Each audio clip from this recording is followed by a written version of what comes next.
So we're going to just do our two cases today.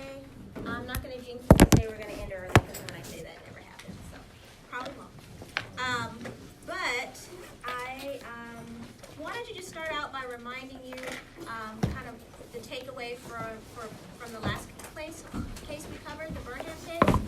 Essentially, they were just challenging Penoyer, meaning the idea that if you're in a state's presence, you're in a state's boundaries or territory, you're served with process if that's enough to establish personal jurisdiction over that person. So essentially, Burnham was just challenging what I like to call tag jurisdiction, or Penoyer, and the court said basically Penoyer is still good law. So that's essentially what was going on there. And so one thing that we highlighted in the takeaway is the two different perspectives of Justice Scalia and Justice Brennan in that particular case. So I want to remind you of their two positions, because I'm going to throw you a hypo just to see how you think each of them would respond based on their stance. So the first one is Scalia.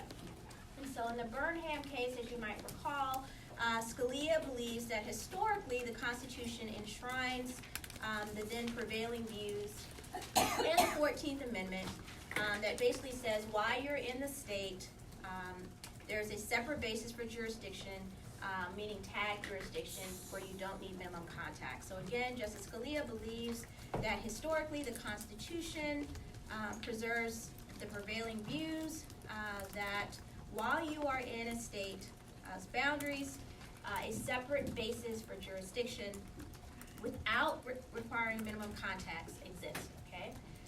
Then you had Justice Brennan, who on the other hand agrees that service of process while you're in the state exists as a separate basis for jurisdiction, but also thinks you can't ignore the minimum contacts test. So he's saying, I agree, yes, tag jurisdiction, meaning Brennan still exists, but you can't ignore minimum contacts. Brennan engages in that analysis and basically concludes that, as you might recall, yes, it would be fair to exercise jurisdiction over Burnham, given the fact that they purposely availed themselves to the benefits of the state.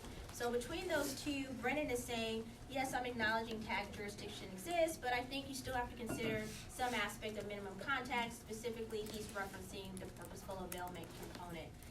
Scalia is saying, no, Penoyer is enough. You don't need any contacts whatsoever. Doesn't matter, it doesn't have to be part of the analysis.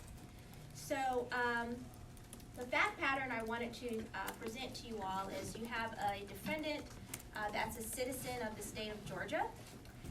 She plans on vacationing in California and decides to drive from Atlanta to San Diego. On the way, she drives through Texas. She stays one night in a hotel in Texas on her road trip, so she pit stops on her road trip. The plaintiff serves the defendant with process in Dallas for a suit in Texas concerning a claim that arose on one of her trips to Hawaii.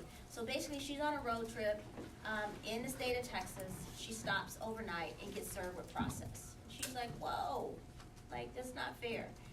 So what would Brennan say? What would Brennan say? Yes, in the back, thank you. She doesn't have minimum contacts with the state of Texas since she's issued, therefore she can't be served. Okay, who can make another argument? Elizabeth. I would say Brennan would say she could be served because she has the minimum contacts just by staying in the hotel and staying there one night. So that meets his definition for that purpose. Yes, and so Brennan would most likely say there is jurisdiction in Texas. By visiting one night, the transient defendant purposely avails herself, right? She's there voluntarily of the benefits provided by the state of Texas. While she's there overnight, if she needs 911 services, she can call it. She's using their roads and highways, right? And think about it, if Burnham was just there, just to pick up his kids and leave, I mean, she actually spent a night there, right? He would also say that while the individual was in Texas, their health and safety, as I mentioned, was guaranteed by the state's police, fire, emergency services, free to travel on the state's roads and highways, and basically just enjoy the fruits, or I like to say the fruits of that particular area. Like here in Kentucky, you can go to 4th Street Live or to the Florence Fork. Who's been to Florence Fork? It's really cool. Yeah, so basically, we have a lot of biking and hiking trails here. So that would be Brennan's standpoint. Of course, Scalia would say, you know what, I don't really care if he has minimum contacts. I don't even need to have that discussion. Tag jurisdiction clearly applies here. So there's no need to even evaluate whether or not there's personal jurisdiction. It's enough that they were in the city or the state willingly overnight. Let's look at another fact pattern. Same facts, but instead of driving, right, the defendant flies from Atlanta to San Diego. And during their layover in Dallas, they get served with process. Again, concerning that same claim that arose in Hawaii. What do you think now, Scalia would say? I know that you're ready now. Yes? Yeah, she didn't like purposely avail herself to the state of Texas, because she was laid over there, it wasn't her plans, and she was under in contact with the state of Texas and could not do so. Okay. So I'm gonna say yes for the part B. Your answer is right on point. Assuming that she wasn't there voluntarily, you're absolutely correct. You just messed up my next hypo, so high five, because what I care about is you applied the law correctly. That's what I care about. So yes, so if you know that you're flying from Atlanta to, not Atlanta to San Diego, you know you have a layover in Dallas and you're served with process, you are voluntarily in Dallas, right? You know it's part of your trip's itinerary, and there is personal jurisdiction is all as well. And so, but if you were flying from Atlanta to San Diego, it was supposed to be a nonstop flight, and because of weather, you have to detour to Dallas, and then continue your trip. You're not there voluntarily, right? And so you can make a stronger argument under Brennan that there are no minimum contacts. You didn't voluntarily purposely avail yourself to the benefits of that particular state. So you see the distinction, I'm voluntarily there, as opposed to I end up getting, my flight itinerary gets sidelined and I'm not there voluntarily. And that just goes to the whole notion of fairness, you know. Whenever, regardless of what the context is, the judges are always looking, you know, even if it looks like there's minimum contacts and all those things, they'll overturn personal jurisdiction just on fairness alone. They'll say, you know, these are not these are not, you know, fair circumstances, and the due process clause will not allow us to proceed in asserting personal jurisdiction in this scenario. Because you got to think about, a lot of people might get tricked, and you just never know, invited to some bogus timeshare in North Dakota that guarantees you a week in Paris, and it's not legit. So you'd be surprised what people will do for wealthy defendants that they're trying to serve process on. So I just want to really emphasize the importance of the fairness component, and the judges really consider that. All right. Great job. So good start. So let's go ahead and talk about the concept of consent and personal jurisdiction. So consent. So I know I said there were 5 ways to satisfy personal jurisdiction, which were the quasi-in rem jurisdiction, tag jurisdiction, specific jurisdiction, and general jurisdiction. And again, when I say personal jurisdiction or in personam jurisdiction, they're all the same. So those are 5 ways to establish in personam jurisdiction or personal jurisdiction. I mean the same thing. But there's also a 6th way, which is consent. Which makes sense. You can consent to jurisdiction, right? That's kind of an obvious answer. So that's essentially what we're covering now. So the Supreme Court in Pennoyer indicated that consent to a state's authority could provide a basis for rendering a judgment that's binding in terms of a personal jurisdiction ruling. Consent to jurisdiction can either be expressly implied or implied based on certain actions or waivers. And we'll talk about those ways. But again, expressly applied, I consent, Your Honor, I'm fine defending myself in Indiana. I live across the river in Kentucky, no big deal. Or there are ways that you can impliedly consent, which we'll talk about those in just a minute. And so international shoe characterize implied consent cases in terms of minimum contacts, meaning if you have minimum contacts with the state, we can imply from that you've consented to a litigation that might occur as a result of your activities with that state. So that's an example of implied consent. You know, if you're doing business in that state, we're assuming that you expect, if there's a lawsuit, that you're going to defend yourself. But consent in jurisdiction can also be found in other ways. One that's, I don't think it's in your current textbook, but it's the non-resident motorist statutes, okay? Every state in the United States has a non-motorist resident statute. And basically what it says is it provides that a non-resident motorist who enters a state and uses the state's highways and roads is deemed to have impliedly consented to the state's jurisdiction. So again, non-resident motor statutes provide that a non-resident motorist who enters the state and uses the state's highways and roads is deemed to have impliedly consented to the state's jurisdiction.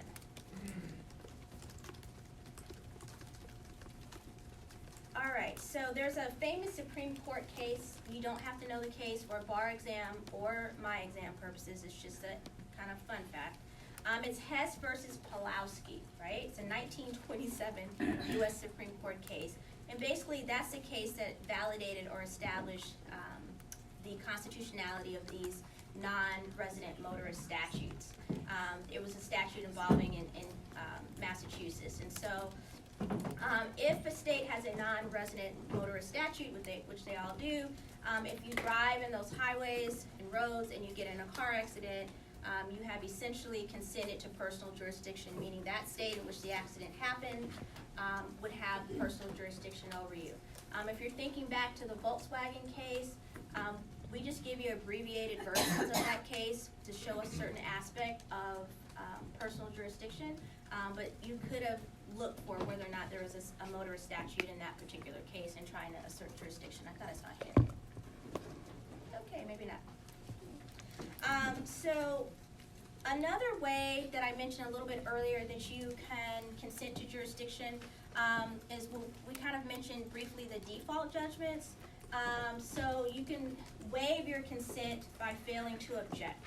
So if a defendant fails to object to a court's personal jurisdiction within the time frames that are set out by Rule 12, which we'll discuss later, it's deemed that they have impliedly consented. So essentially, Rule 12 is a series of objections that you can make.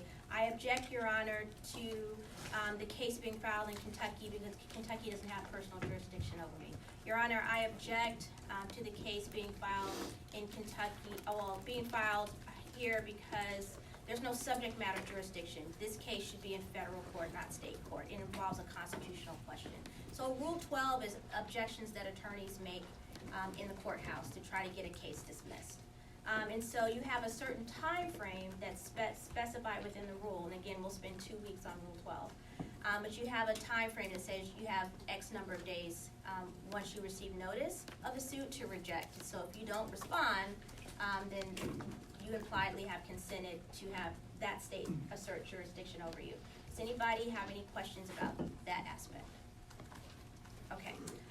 And so another thing that's interesting too is that if a non-resident plaintiff files a proceeding, say in Kentucky, and then the defendant responds with a counterclaim, well, if you respond with a counterclaim, then the court's assuming, well, you responded with your counterclaim, so I'm assuming that you don't mind trying the case here. So that's another way you can consent, trying to represent yourself pro bono, not pro bono.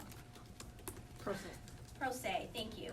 And you don't know that little aspect, you can screw yourself over. So it's better to not respond and to challenge jurisdiction, and you can always assert counterclaims later. That's another way you can impliedly consent, which makes sense. And so most of the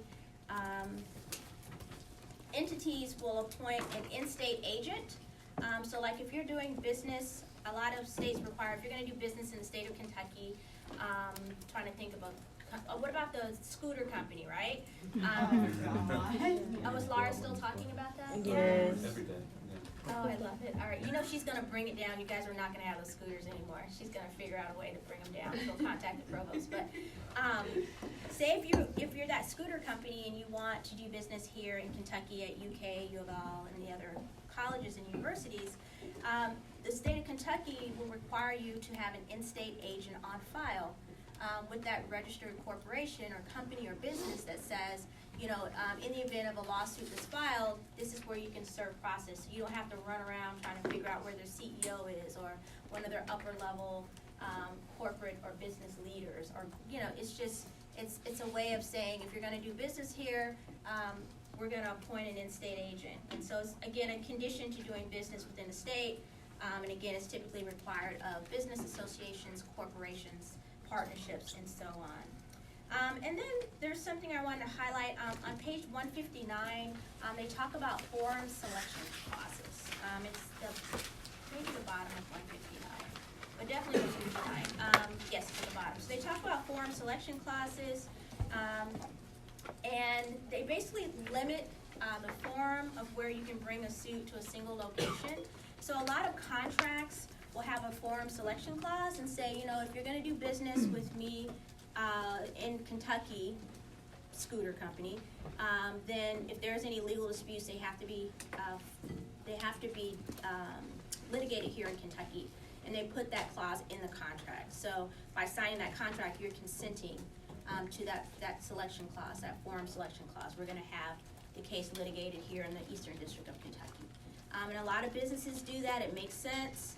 And if you have a client that you're doing and drafting a contract for, you always want to include that to protect your client from being held in a court somewhere that's inconvenient. So that's just part of the contract law, and it's pretty standard at this point. So in terms of the contractual forum selection clause that I was just referencing, the forum selection clause basically seeks to provide a court with personal jurisdiction and to establish venue. So it's two things. It establishes the state in which the litigation will be brought, as well as what court within that state. That's venue that we haven't covered yet. So is it going to be in the Eastern District of Kentucky or the Western District of Kentucky? So again, these forum selection clauses provide a court with consent for personal jurisdiction and venue between the parties that have entered into this contract. We'll talk about these forum selection clauses, obviously, through the Carnival Cruise case, which I think is interesting. So as a general rule, most state and federal courts will uphold these forum selection clauses that are in contracts, unless they can prove, and I don't know if have you discussed in your contracts class yet ways to invalidate a contract through like duress, unconscionability, that kind of stuff? Yeah, so those are ways that you can invalidate a forum selection clause. And I kind of wonder, I'm curious what your thoughts are when we talk about the Carnival Cruise case, on whether or not you feel that forum selection clause should have been invalidated for one of those reasons. So keep in mind that although litigants can consent to a court's assertion of personal jurisdictions, you cannot contractually consent to subject matter jurisdiction. So that's a very important distinction. So let me back up a little bit. So remember, to file a case in civil court, you need proper notice, personal jurisdiction, subject matter jurisdiction, and proper venue, right? And so you can contractually agree to consent to personal jurisdiction in a particular state, meaning that state has the jurisdiction to hear your case. You cannot contractually agree that if we have a dispute, we're going to have this case in state court, or we're going to have it in federal court. Because remember, I told you, which we'll talk about when we discuss subject matter jurisdiction in more detail, that you're strategic about whether or not you file the case in state court versus federal court. Because again, the federal judges have lifetime appointments, state court judges don't. So if you're a local business and this judge is run on the idea of, Louisville's local first, then you want to do state court, right? In hopes that you're going to have a more favorable outcome. So it matters. But you cannot agree to subject matter jurisdiction with one of these forum selection clauses. Okay. So let's go ahead and talk about the Carnival case. We have Attorney Fields. Where art thou? Right here. Hi. Hi. I didn't know your last name. And then Attorney Belanki, I think we're back. All right. You should be a partner today. We're ready. Either of you give me the facts. Doesn't matter. Okay.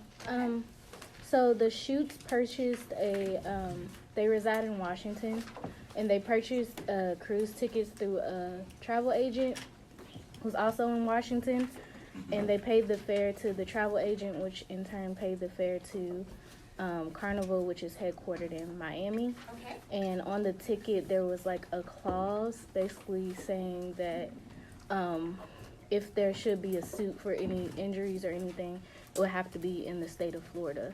All right, excellent job. All right, okay, so just highlighting some of the stuff she said. She was very succinct, so I don't have to say that much. But these were, in Carnival, we've got 2 Washington, right, state of Washington residents. Yay. Mr. and Mrs. Shute, and they buy this this cruise ticket through this travel agency. Pretty normal set of facts. We've all, not all of us, but many of us have used a travel agent at some point in time, unless you're frugal like me. All right, so we know that all of the contacts are through the travel agency when they get their tickets. They include a forum selection clause, ouch, stating that, as she said, Florida would be the state to address any form of litigation. All right, so they fly to California to take the cruise, and off Mexico, what happens, Attorney Belanqui? Eulala Shute was injured when she stepped on a deck mat during a guided tour. Excellent, and so they filed suit where? They filed suit against Carnival Cruise Lines and U.S. District Court for Western District of Washington. Excellent, why do you think they picked Washington? Because federal courts have subject matter jurisdiction over admiralty matters. Excellent. Yes, yes, yes. What's another reason, Mrs. Fields, that's not in the books? Like, what is a... Because they live there? Yeah, their home state, right? So they would have picked, as Attorney Belanqui said, federal court because it's dealing with admiralty law. Impressive that he remembered that. Most people don't. And then probably at home, it just makes sense. It's not as expensive. It's not as inconvenient. It might be difficult to find an attorney all the way in Florida and you're living in Washington. So it makes sense for them to say, hey, we're going to file it in Washington. So how is this case different from the contractual provisions that were in Burger King? Does anybody remember? It was a couple of cases ago, so if you don't, it's okay. But the difference between the contractual provision in Burger King, I'm going to remind you because it was a couple of cases ago, and I don't expect you to memorize the whole book. Yeah, do you remember? Was it because the provision in Burger King was that it would be Florida law, not Yes. in Florida? Yes. Do you remember what that's called? You don't need to because you just shh, as they say, knocked it out the ballpark.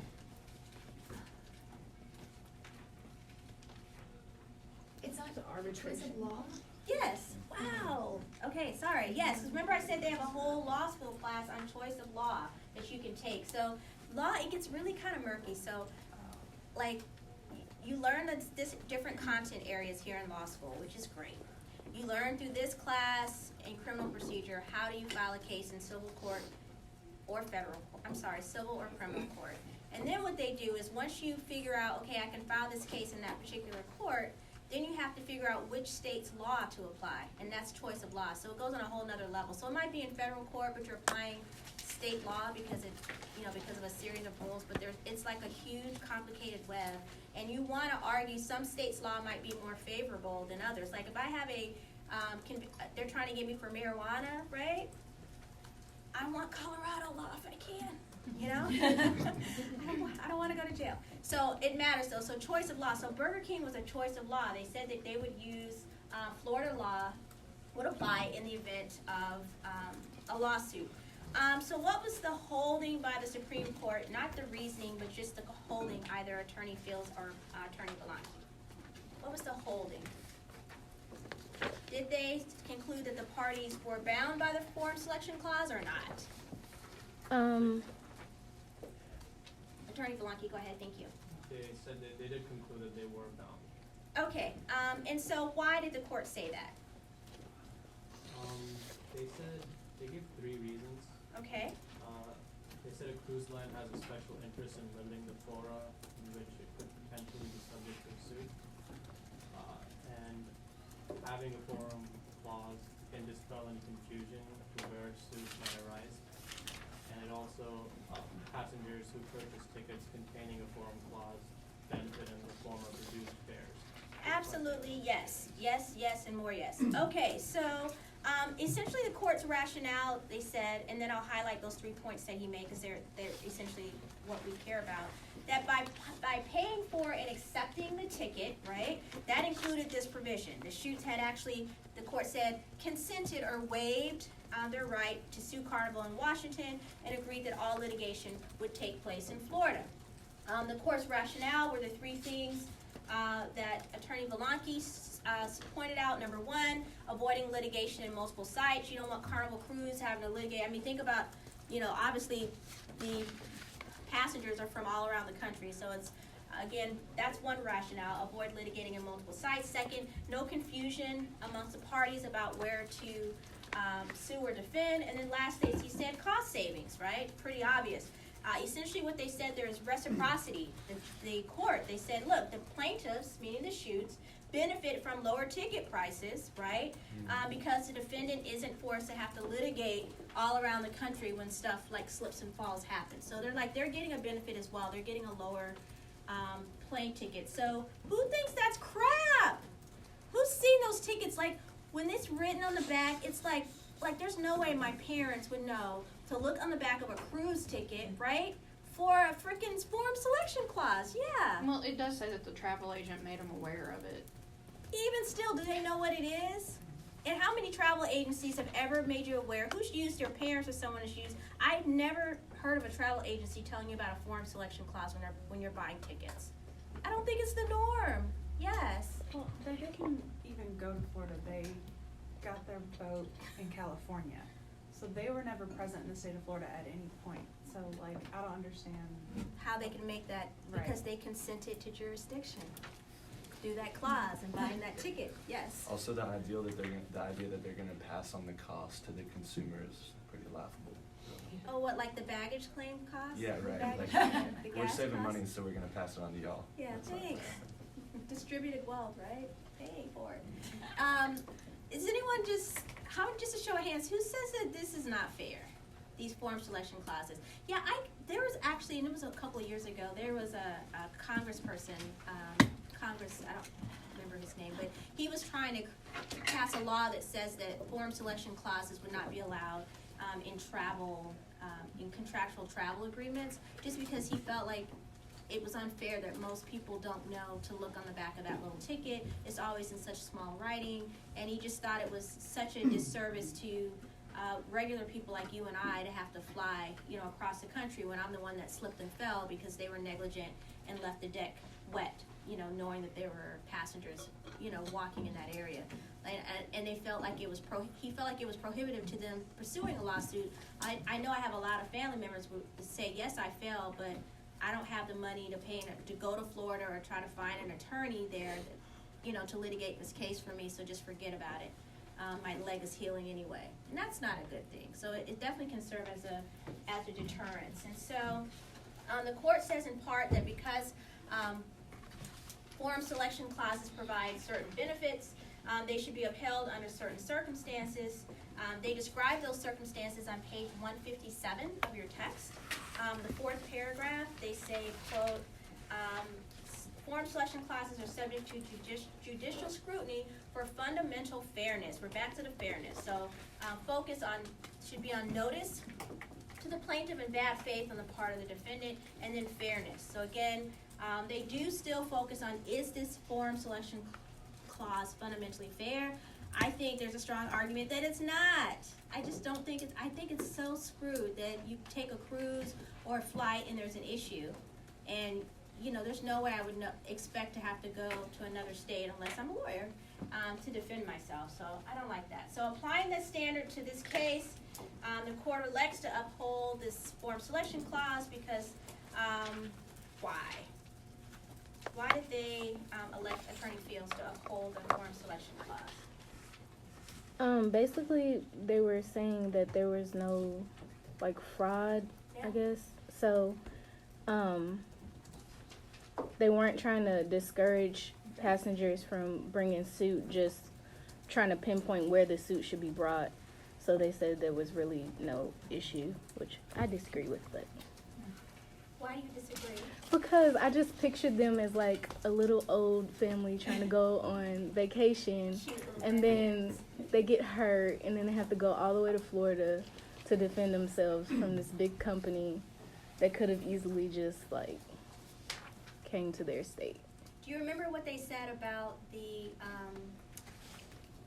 where Carnival did its principal, not business, but most of their cruises and stuff? Did they take that in consideration where the majority of their cruises, what ports they leave from? I don't remember. Attorney Belanki, do you recall? Oh, go ahead, yes. Other than Miami. Yeah, out of Florida. So the court said, look, there's no evidence of fraud obtaining to the chute's consent. Plus, they had notice, allegedly, through this travel agency. They say Carnival Cruise Line had its principal place of business in Florida, and the majority of its ships all departed from Florida, from Miami. And so they said basically there was just no indication that Carnival Cruise set Florida as a forum in which disputes would be resolved to discourage passengers from pursuing legitimate legal cases. Yes? I remember when I was like applying to law school and everything, one of the other schools I was looking at was University of Miami. Oh, And so I you was came kinda- here and all that sunshine? Yeah, right. All right, go ahead. Anyway, I was like checking out the legal market and everything there, and I started reading about this big issue that was going on with like the Carnival Cruises, and all those like similar kind of companies where the litigation was so backed up for some of those like torts and negligence cases that the actual trial wouldn't be taking place For years. for a substantial amount of time versus another district that they could have easily gone to that That's not had it. more availability. Excellent. Thank you so much for sharing that. So that shows one of the unintended consequences of these forum selection clauses. So they have completely overwhelmed the dockets down there in Florida, and that's definitely, to me, enough. Remember when fairness, which component of fairness, the 5 fairness factors, could he make the argument that the clause should be invalidated? Which one of those aspects of fairness?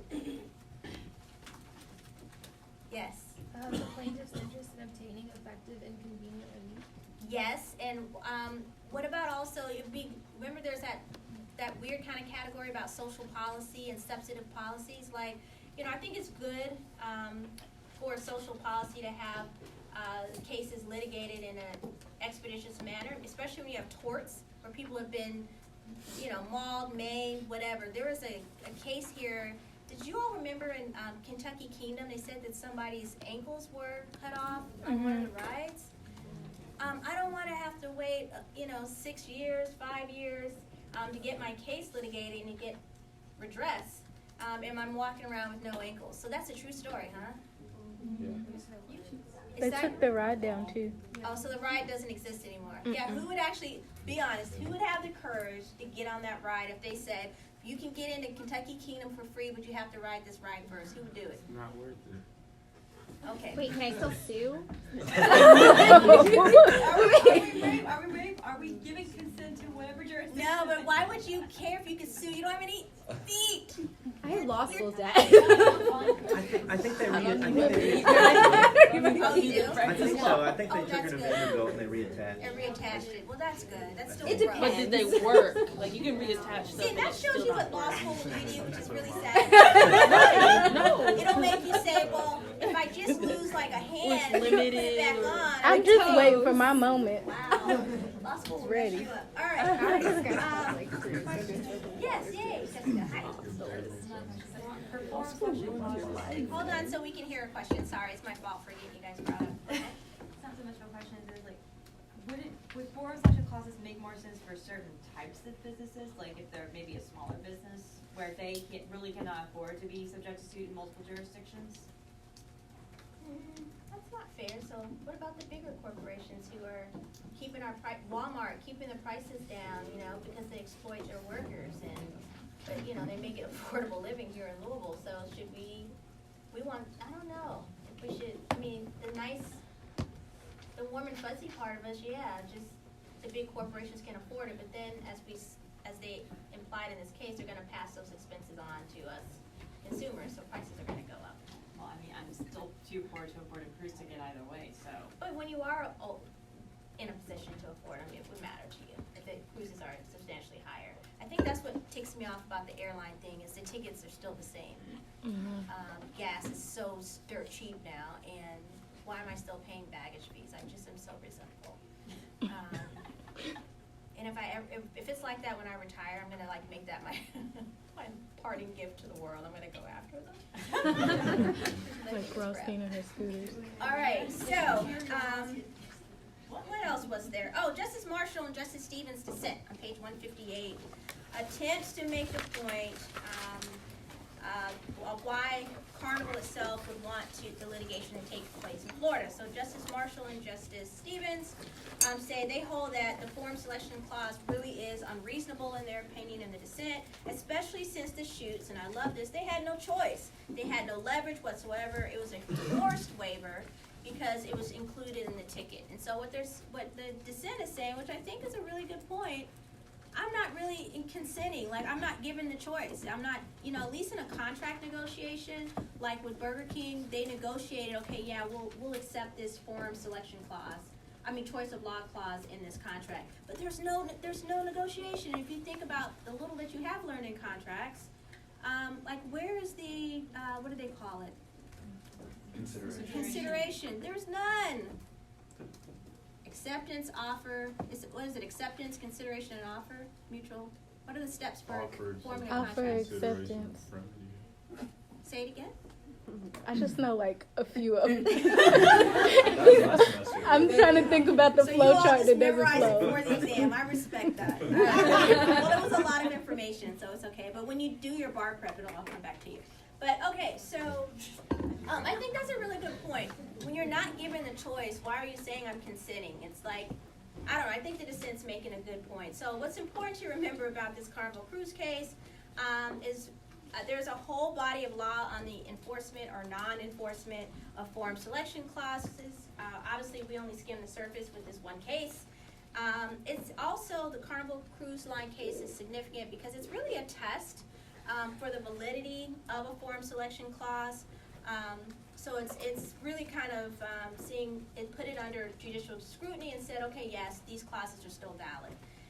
And these clauses are increasingly common, more and more common. Lots of companies use them. Like I said, they're kind of a standard practice. And the truth is, the court's ruling in this case is a very pro-business perspective, right? I'm not really looking out for the little guy in this, kind of like we saw with Daimler. Oh, they're not enough sales to be at home. It's only 2.4% of their billion-dollar business, right? So you'll start to see as you continue to go through law school. Some cases decisions are pro-consumer, some are pro-business. It just kind of depends on the mood and sway of the court. So that's it. So we're actually done with personal jurisdiction. There are no more cases. You can now actually outline, right? Because we've covered all the parts. So we're going down that little, those categories. So next we're going to talk about service of process, right? So that was another one of those components. Remember to file a case in civil court.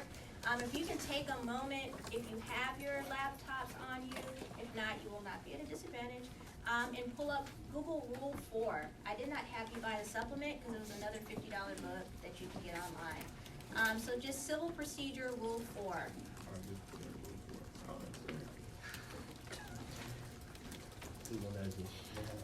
Does anyone have the supplement?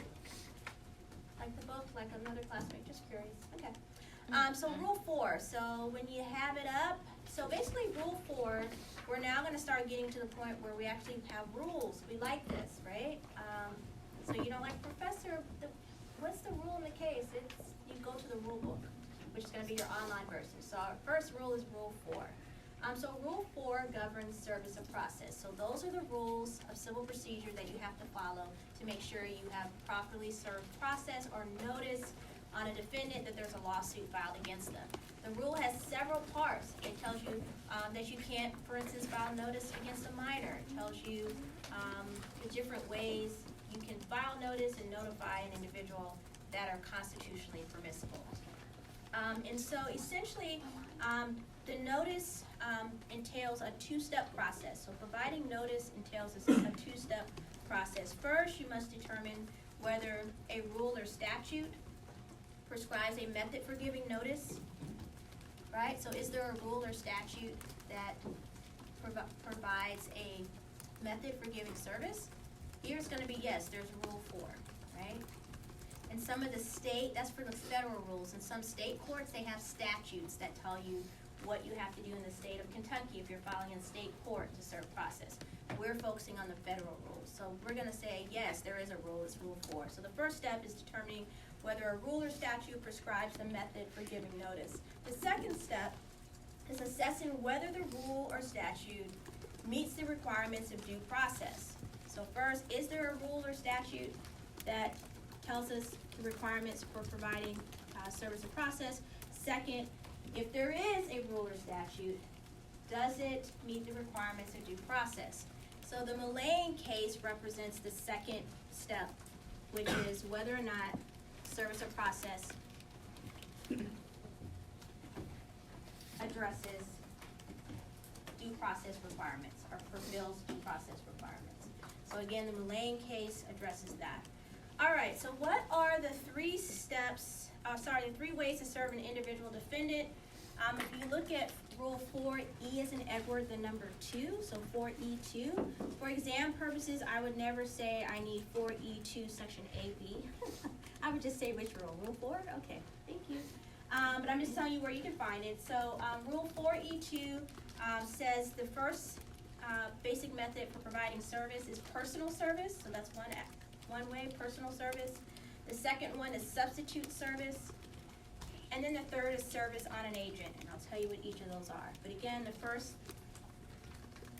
type of service you can do is personal service. The second is substitute service. And the third is service on an agent. Service on an agent. All right. Personal service. That's just an individual service on a person individually, right? Or the officer does it, like the police officer. But basically, a process server just delivers the notice of a lawsuit directly to the person. So it's no secret Jedi definition. It's what it sounds like. Personal service. Attorney feels you've been served with process. Have a good day, ma'am. And so personal service can be made anywhere within the forum state. And that's just going back to Pennoyer, essentially. So anywhere within the state where you're trying to bring the lawsuit. And that's the extent of personal service. The second one, substitute service. That is service at an individual's dwelling or usual place of abode, right? With someone of suitable age and discretion who resides there.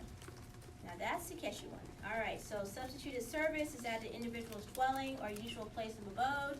So either your home, or if you're at your partner's home, more than that, that can be considered a usual place of abode with someone of suitable age. And so different states have different age requirements. For instance, Florida says anyone age 15 or older, right? So a process server will say, you know, the young man answers the door, how old are you? You know, I'm from the blah, blah, blah. Oh, I'm 15. They can serve them, right? And the defendant's out of luck, essentially, if that person doesn't give the paperwork to them. They've been served. So if they happen to serve notice at a time where your teenager's like, you know, you're in trouble. That's the reality, okay? Service on an agent. Service on an agent. Authorized by the appointment or by law. So that's, I mentioned that every state says if you're going to do business here, you have to have an agent authorized by law or that's appointed, and a physical address where where service of process can occur. So again, service on an agent just means if you're doing business or you have a company in the state of Kentucky and you want to serve process on them about a lawsuit or notice, you can look it up on Kentucky's Kentucky One Stop is what it's called, but their business site, and say, okay, here's a physical address, right?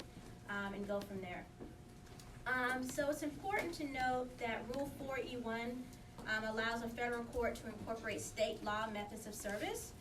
And that's important where, like I said, if you're Burger King and you're serving process as someone in the state of Florida, even though your case is in federal court, which is part of that choice of law class, would apply that state's requirement of the 15 years and older. Some states have 18 and older, so it just depends, 16, 15. They kind of range from 15 to 18. So that's important. Now, service of process on business entities, it's governed by Rule 4H, right? 4H and Harry. At your leisure, I encourage you to read that. I'm not going to test you on it, but just so you know how to serve process on businesses. 4H and Harry. So now that we've discussed the mechanics, let's talk about the general federal rules for service of process, specifically the due process requirements and constitutional standards of notice. All right. So you might remember from the first week of class, we reviewed the 5th and 14th due process clauses. We determined that the due process clause provides that the government may not deprive someone of life, liberty, or property without due process. The leading case, which discusses the constitutional requirement for notice, is this Moulin case. So we read this case because of those 2 prongs that I told you you have to do in determining if service of process was done in a way that your case won't get dismissed. Again, first, you just determine if there's a statute or rule for the jurisdiction you're trying to file a lawsuit, which is going to be Rule 4. If it's in federal court, state court, you're going to look at the state court service process statute. And then 2, if you, the way that you plan on serving process will meet those constitutional due process requirements. Essentially, fairness. Is your process likely to inform the person in a fair manner that there's a lawsuit filed against them? All right, we're ready for our last case. Yay, we are, because then you're off till next week, sort of. Come on. I'm gonna bring food. Usually when I bring food, sugar, and caffeine, people are a little bit more fun. Plus, I know it's early. Attorney Belanki, you are officially a partner. You knocked the last case out of the ballpark, so we might as well keep it rolling. Can I have the facts, please? Yeah, in 1946, the defendant, Central Hanover Bank and Trust Company, established a common trust fund in accordance with the New York banking law. Excellent. So, the case facts are not, this is kind of, I don't want to say they're confusing, but if you don't have a banking background, they're kind of dense. I can't really liven them up, but I can try to explain them in a little bit more layman terms. So here we go. All right, so in this case, there is a pooled or common trust, okay, trust fund going on here. So it's a collection of 113 smaller trusts. The bank, which in this case is Hanover Bank, right, is a trustee, and they're in charge of investing the money and then distributing it, right, to all the proceeds to the beneficiaries. So it's kind of like if you think of those money marketing funds that people have where you invest in a bunch of different entities and hopefully you're making a profit. So the bank basically petitioned the surrogate courts and for settlement. And a surrogate court just hears cases on trust, wills, and decedents, right? So the bank petitions the court for settlement of its first account as a common trustee. So each beneficiary of the trust needs to be notified of this judicial settlement of account. So essentially what the bank is doing is saying, look, we think we've maxed out all the profit we can get for this account. We'd like permission from the court to settle this judicial account, and we'll distribute the proceeds. But we want, basically a certification from the court saying we have done our fiduciary duty, we've managed this account in a fair and equitable way. And so what is a judicial settlement of accounts? It's basically a judicial decree, right? That the bank did everything right in administering the trust. That's all it is. So a judicial decree that the bank did everything right in administering the trust. So the investments were proper, the fees were reasonable, etc. And it's basically just to prevent people from coming back later and challenging the distribution of the funds. So it's a liability shield. So why is it important for trustees to seek judicial settlements? Well, the accounting decree handed down by the court binds everyone that's participating in the trust, right? So trustees need to protect themselves, as I said, again, against potential liability, negligence, if there's a breach of their fiduciary duty and whatnot. So the issue in this case is whether the constitutional sufficiency of notice to the beneficiaries regarding this request for a judicial settlement was fair, right? So did they meet the constitutional requirements for fairness with respect to the notice they gave to the beneficiaries that, hey, we're trying to get a judicial settlement of this account. Is everybody with me? All right, cool. So we know the issues here are, is notice to the beneficiaries. Attorney Phil, who did the bank give notice to? I'm sorry, how did they give notice to the beneficiaries? 2 ways. One, they did by mail Mhm. of the people that were of full age, sound mind, and of the addresses that they had. And then I think they also published something in the newspaper. Yes, excellent.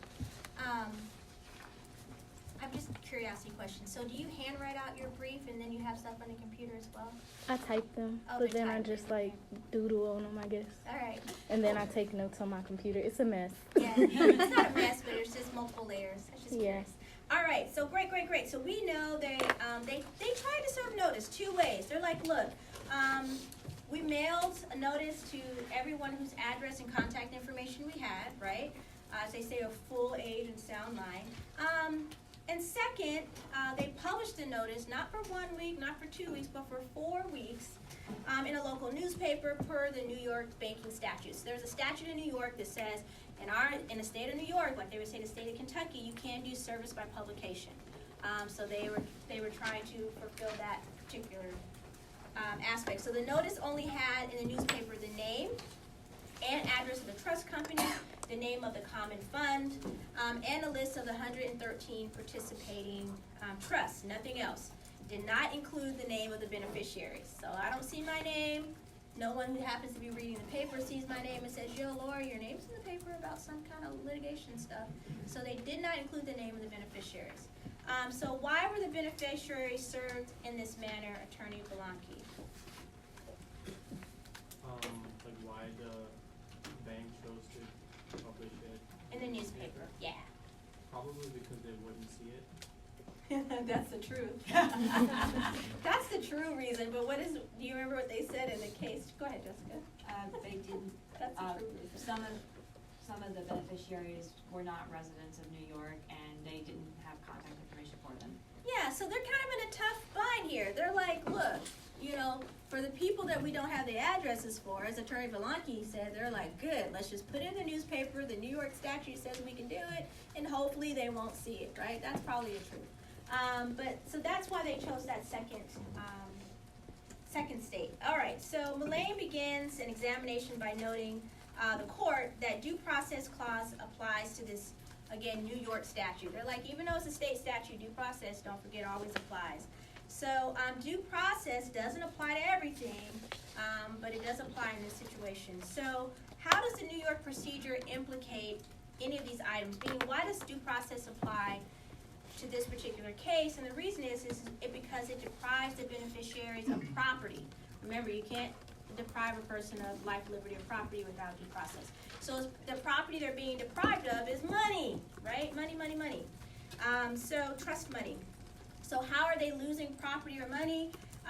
Well, because they lose the right, to challenge fees, breach of fiduciary duties, mismanagement of funds. So they're losing the right to challenge misuse of their funds and a reason why perhaps they got less than they think they should have been entitled to. So just a reminder that property is not necessarily cash or land.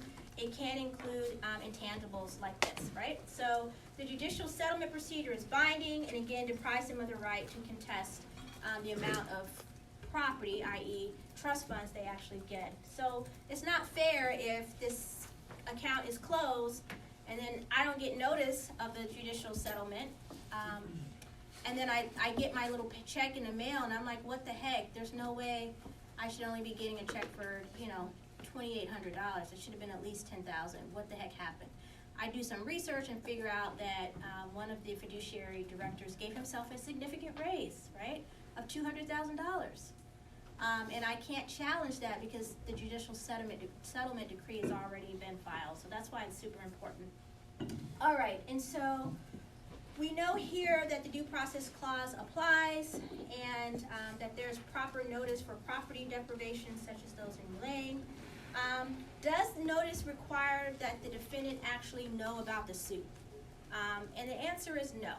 So I'm going to say that again. Does service of process require that the defendant actually knew about the suit. No, it's not actual notice. So the test is, the court instead holds that they look at whether it's constitutionally proper, meaning if the notice is fair. So not whether or not it actually notified him or if they received notice, but was the process fair, right? And so essentially what Mullane says, which is the takeaway from this case and the most important aspect, at the bottom of page 164, they say that notice must be reasonably calculated under all circumstances to notify the defendant of the action and afford them the opportunity to respond. Mere formalism is not enough. So again, the notice must be reasonably calculated. That's how you determine. So if you're arguing before a judge and saying, hey, Your Honor, they're saying they're using Rule 12, they just filed a Rule 12 motion to dismiss the case for improper service of process. And Your Honor, I'm telling you that in citing, you're going to cite the Mullane case. They're still citing it. It's the most current case. You're going to cite Mullane and say the methods we used were reasonably calculated to apprise Professor McNeil that she had a lawsuit against her. These are what we did, these steps. And then the judge is going to look at what steps you did and say, you know what? Even though she didn't get the notice, and that's what I'm upset about. I don't care. I didn't get the notice. You know, my niece was staying at the house. She thought it was a joke, and she just put it. She put it in her backpack and forgot about it. And the judge is going to say, I'm sorry, Professor McNeil, that you didn't get the notice, but the way that it was provided to you was reasonably calculated to apprise you of the lawsuit. They came to your main residence, your usual place of abode. They, were in compliance with Kentucky state statute. The individual was 16 years and older. I'm sorry, but that's what you look at. Is it reasonably calculated, okay? And so that's the test. So the Mullane basically applies this test to the facts. And what does the court decide about this test, Attorney Fields or Belanki? What does the court decide about the case? Was this process fair? They said it wasn't. Okay. Basically, they said it was incompatible with the 14th Amendment, and it's basically depriving. They basically had means to figure out where all these people were, and figure out how to notify them properly, and that it's not an excuse basically because they don't know where these people are. Excellent. So they said, look, as to the beneficiaries where the addresses were known, they said notice was constitutionally inadequate. They said the bank had to at least mail them additional information. With respect to the beneficiaries who they didn't have the address, they said that was ridiculous, essentially. They said the newspaper failed, they said, because many of the service by publication they said that was inadequate, and that failed because many of the beneficiaries did not live in that area, so what's the likelihood they're going to get a newspaper and see that? And keep in mind, when you do service by publication, although many of us don't get paper newspapers anymore, my dad still does. I can't believe they still print them, but they do. It's in the classified sections where all those little, so it's not something that's real obvious for you to see. So they said that that was insufficient newspaper service of process. The mailing of regulations, the court said, failed as well. They did not advise them of the date of the settlement. So even the known beneficiaries, they're saying the notification they gave them in the actual document was insufficient. And then lastly, they said, there are easy alternatives, as Attorney Fields said. They said, mailing to the known beneficiaries adds a little burden, meaning they could have made the little extra effort to find the correct addresses of those people that no longer lived in the area, especially since the bank make sure they mailed them their statements. So they felt like the bank definitely had the means of finding those unknown addresses for beneficiaries, and that essentially they were just being a little lazy. So what about the other part of Mullane? The same type of notice was used for everyone. So why was this valid for another group, meaning and not for one group and not for the other? And so, what are your thoughts? So I try not to answer it. what were the counter arguments on why it wasn't a big deal as to how stuff was done? So here are some of them. So they said, look, the deprivation isn't that big. You remember that section? They're like, making the argument, deprivation isn't that big. It's not tons of money in each trust or small amounts, not a big deal. Yes? Yeah, when you join a trust, initially you agreed all these things up front. Yeah, and they said, look, they knew going in, you know, that this is how this trust was going to be managed, so there wasn't any type of fraud in that sense.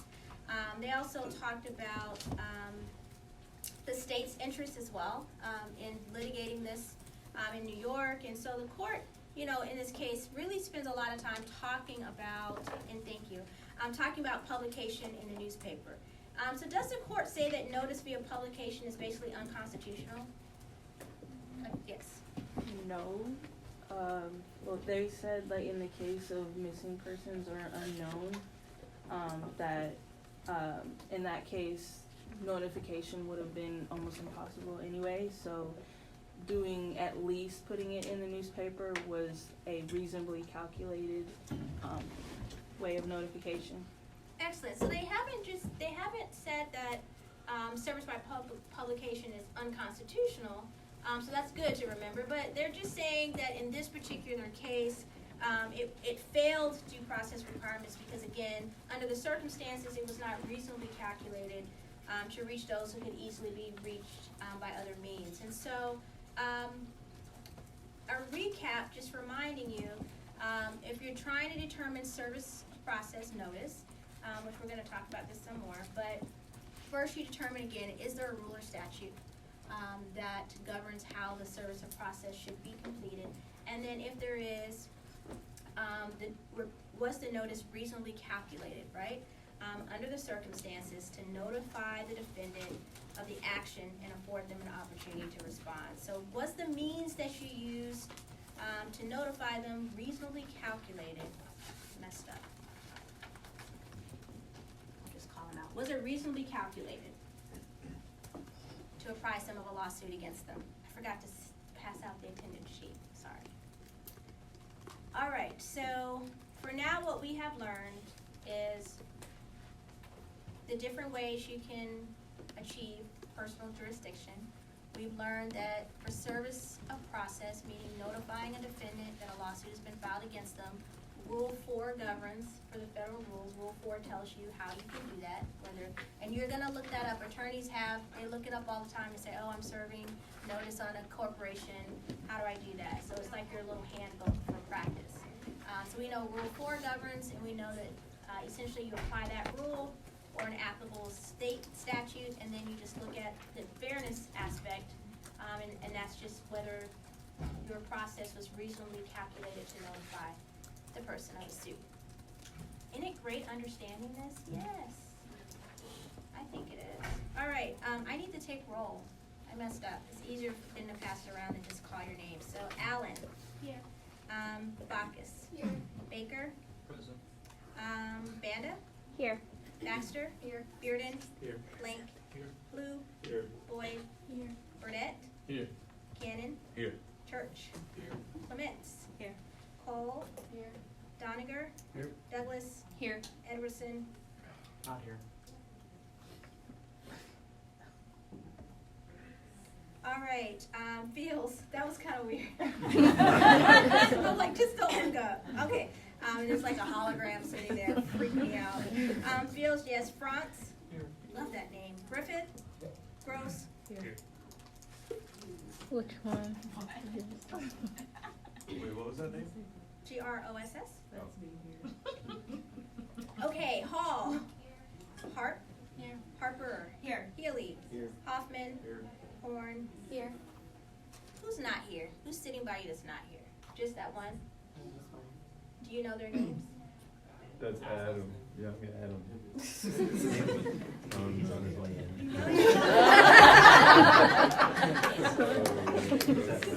Oh, church finger. There's no Adam on my sheet, so I'll have to keep going. No, Darn for it. real, he doesn't. No, I know, but you didn't get in. There's always a second one. So I joke around. But seriously, does anyone know their two names? Okay, got her. Church finger. Him is like with an H? Stop calling him Yeah. Judge. That's just nice. Alright. Adam Ibbets. It's not on my thing for some reason. That's good too. Oh, Alright, cool. but She wait, didn't finish. I don't know if you have some names, but I think there's some that Yeah, because I go between canon and church, but. Yeah, it's okay. Yeah, but as long as I don't mark you absent, that's, so only people that have absence are, Adam and Olivia. Okay, cool, we sort of got out early. So what we're gonna do next week is, it's actually gonna be a lot more fun. We're gonna look at service and process, but remember I told you I've got all these cool videos like of Justin Bieber, like you're gonna see it. And then we will continue on with venue, so we're like really doing well. Have a great week. I'm not coming here. Yeah, I had to go to the bathroom the whole time. I was like, can I go? I'm so proud of you.